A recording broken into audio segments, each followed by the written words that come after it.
Praise God. ఈరోజు దేవుడిచ్చిన కృపను బట్టి దేవునికి వందనాలు చెల్లిస్తున్నాను. ఈరోజు ఒక అంశము, వేచి ఉన్న సమయము, సీజన్ ఆఫ్ వెయిటింగ్.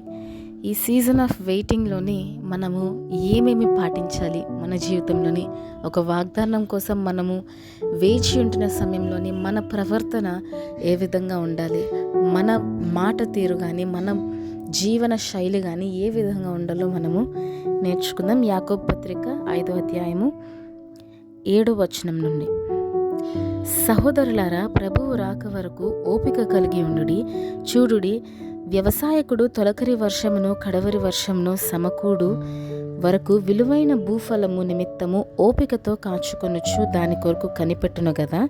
ప్రభువు రాక సమీపించుచున్నది గనుక మీరును ఓపిక కలిగి ఉండుడి, మీ హృదయములను స్థిరపరచుకొనుడి. సహోదరులారా, మీరు తీర్పు పొందకుండు నిమిత్తము ఒకని మీదకొకడు సనగకుడి. ఇదిగో, న్యాయాధిపతి వాకిట నిలిచి ఉన్నాడు. నా సహోదరులారా, ప్రభువు నామమున బోధించిన ప్రవక్తలు శ్రమానుభవమునకు ఓపికకును మాదిరిగా పెట్టుకొనుడి. సహించిన వారిని ధన్యులనుకొనుచున్నాము గదా. మీరు యోబు యొక్క సహనమును గూర్చి వింటిరి. ఆయన ఎంతో జాలియు కనికరమును గలవాడని మీరు తెలుసుకొని ఉన్నారు. నా సహోదరులారా, ముఖ్యమైన సంగతి ఏదనగా, ఆకాశము తోడని గాని భూమి తోడని గాని మరి దేని తోడని గాని ఒట్టు పెట్టుకొనక మీరు తీర్పు పాలు కాకుండానట్లు అవునంటే అవును, కాదంటే కాదు అని ఉండవలెను. ఇక్కడ మనం చూస్తే ఇక్కడ ప్రస్తావన ఏంటంటే, ప్రభువు రాక కొరకు మిమ్మల్ని మీరు సిద్ధపరచుకోండి. దేవుడు రెండవ రాకడ అతి సమీపంగా ఉందని మనం అందరికీ తెలుసండి కదా. ఈరోజు దేవుని రాక కొరకు కూడా మనము సిద్ధపడాలి. అదేవిధంగా మనము దేనికోసం వెయిట్ చేస్తున్నాము? ఈరోజు ప్రభువు రాక కొరకు మనకి దేవుడు ఇచ్చిన ఒక వాగ్దానం ఏంటి? మనమందరము పరలోక రాజ్యముకి వెళ్తామని. తన యందు విశ్వాసం ఉంచేవారు, యేసయ్యనందు ఎవరైతే విశ్వసిస్తారో వారందరినీ దేవుడు పరలోకానికి తీసుకెళ్తాను అని చెప్పి వాగ్దానం చేశాడు. మనమందరము దానిని నమ్ముతున్నాము కదా. సో దానిని మనం స్వతంత్రించుకోవాలి అని అంటే ఒక వాగ్దానము మనం మన జీవితంలోని స్వతంత్రించుకోవాలంటే ఓపికతోటి సహనముతోని దానిని కనిపెట్టాలి అని చెప్పి దేవుని వాక్యము సెలవిస్తుంది. మొదటిగా ఓపిక, సహనము, ఇవి రెండు కూడా మన జీవితంలోని ఉండాలి.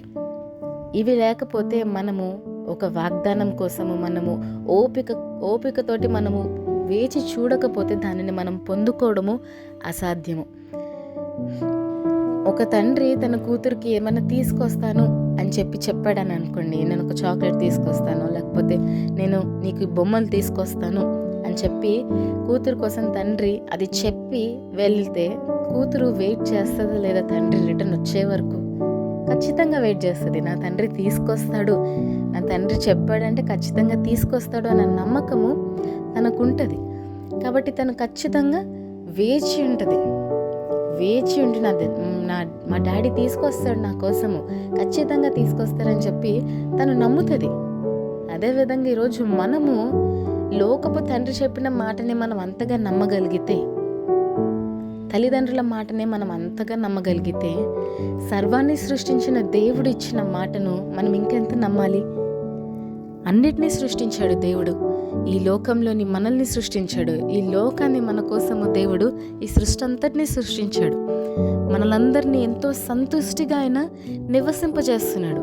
ఇన్ని దయచేసిన దేవుడిని, మనకిచ్చిన జీవాన్ని బట్టి కూడా ఎంతో కృతజ్ఞతలు కలిగి మనము దేవుడు ఇచ్చిన ఇంకా అనేకమైన వాగ్దానాల కోసం, వాటిని స్వతంత్రించుకోవడం కోసము మనము సనగకూడదు, గొనగకూడదు, కానీ ఓపికతోటి మనము కనిపెట్టుకోవాలి అని చెప్పి దేవుని వాక్యం సెలవిస్తుంది.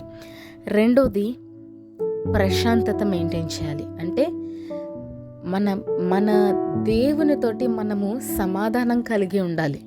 ఈరోజు అనేక మంది వాగ్దానం ఆలస్యం అవుతే ఎలా జీవిస్తున్నారండి? దేవుడు నా జీవితంలో ఏమీ చేయట్లేదు, నేను దేవునికి ప్రార్థన చేయను. నా జీవితంలో ఏం చేశాడు దేవుడు? నేను అసలు ప్రార్థన చేయను, నేను వాక్యం చదవను, నేను అలిగాను దేవుడి మీద అని చెప్పి ఎంతమంది లేరు? అనేక మంది అదే విధంగా ఉన్నారు కదా.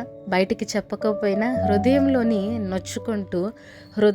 నొచ్చుకుంటూ బాధపడుతూ, దేవుడు నాకు చేయట్లేదు నా జీవితంలోని అని చెప్పి అసలు దేవుడు చెప్పిన దానిని మర్చిపోయి దేవుని వాగ్దానాన్ని విడిచిపెట్టేసి జీవితంలోని ఎటూ కదలని స్థితిలోని ఉండిపోయారు. సమాధానము అనేది రెండోది. సమాధానము మనము కాపాడుకోవాలి. మన జీవితంలోని దేవునితోటి సమాధానం కాపాడుకోవాలి. అదేవిధంగా మన చుట్టూ ఉన్న ప్రజలతోటి మనము సమాధానం కాపాడుకోవాలి. దేవుడు జవాబు ఇవ్వట్లేదు అని చెప్పి కోపంతో, ఆవేదనతోటి, ఆవేశంతో ఏది పడితే అది చేస్తూ, ఎలా పడితే అలాగా ఇతరులతోటి వ్యవహరిస్తూ, అందరినీ బాధ పెడుతూ మనం జీవించాల్సిన అవసరత లేదు. ఎందుకంటే వాగ్దానము చేసిన దేవుడు నమ్మదగినవాడు.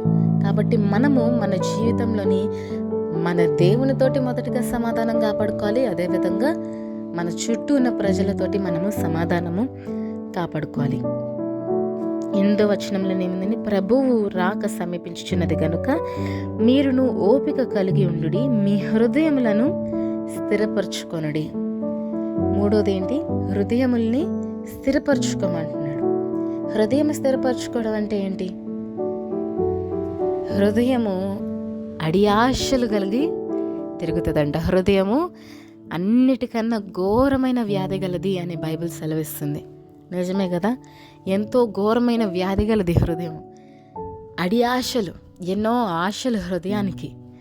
సో ఇలాంటి హృదయము ప్రతి మనిషి కలిగి ఉంటారు. దేవుని కృప ద్వారా ఈరోజు మనము సెల్ఫ్ కంట్రోల్, ఆశ నిగ్రహము గల ఆత్మను మనము పొందుకొని ఉన్నాము. ఆత్మ ఫలాలలోని మనము ఫలించాలి. 9వది ఏంటి? ఆశ నిగ్రహము ఆత్మ ఫలాలలోని. ఆ ఆశ నిగ్రహం, ఆ సెల్ఫ్ కంట్రోల్ అన్నది మనము కలిగి ఉండాలి.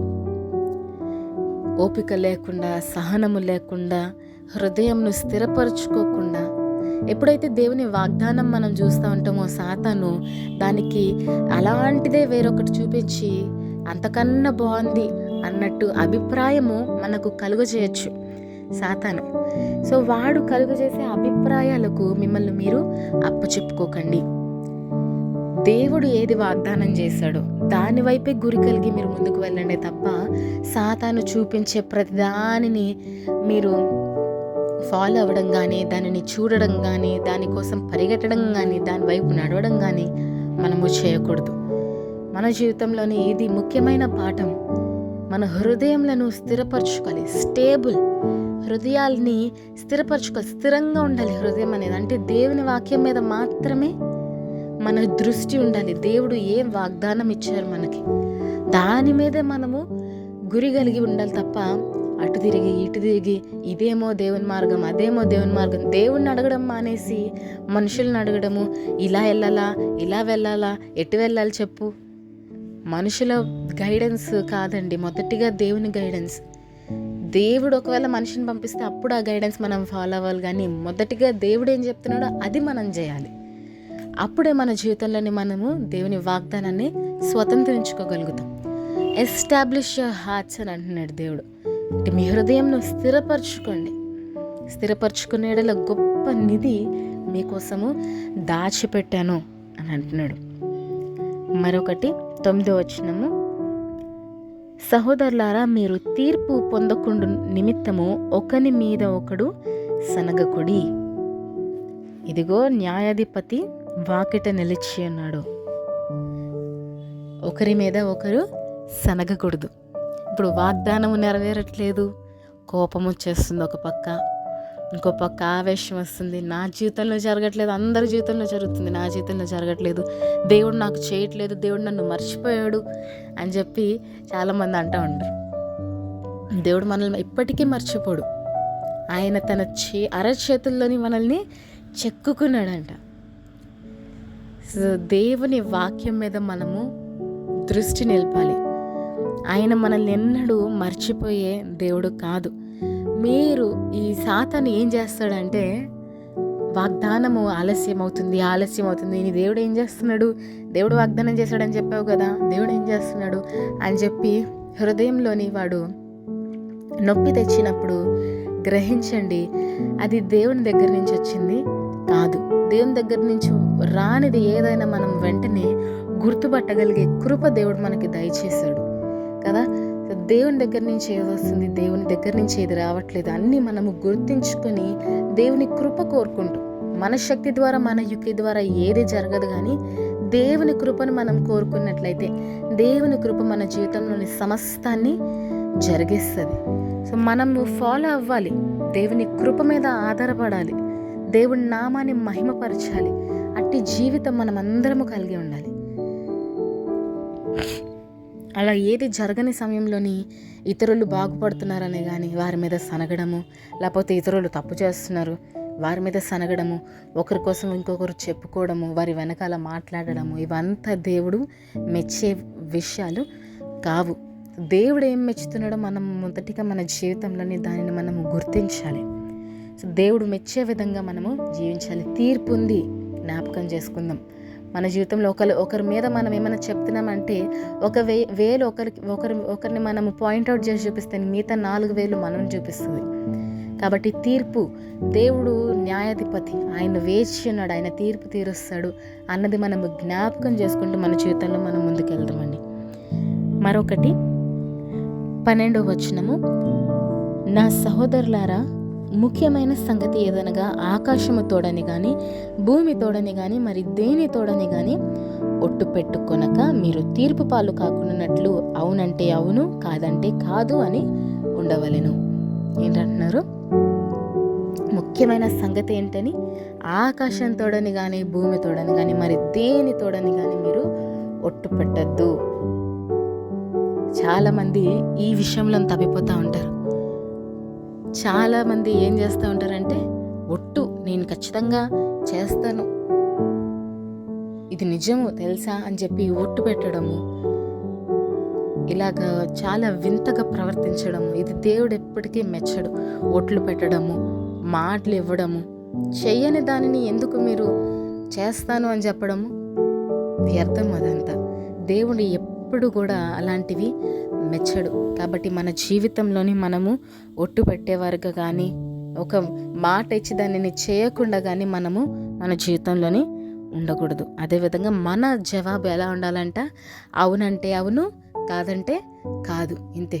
దేవుడు అవును అంటున్నాడా, నేను అవును అంటాను. దేవుడు కాదంటున్నాడా, నేను దానికి కాదు అంటాను. ఈ విధంగా మన జీవితం ఉండాలి. సో ఎప్పుడైతే మనము ఈ వెయిటింగ్ సీజన్లో ఉన్నామో, వేచి ఉంటున్నామో మన వాగ్దానం స్వతంత్రించుకోవడానికి, ఆ సమయంలోని ఇవన్నీ మనము ఫాలో అవ్వాలి. చిన్న మెసేజ్ మీకు ఆశీర్వాదకరంగా ఉన్నట్లయితే మీ ఫ్రెండ్స్ తోటి, ఫ్యామిలీస్ తోటి షేర్ చేసుకోండి. Thank you. Praise Lord. Shalom.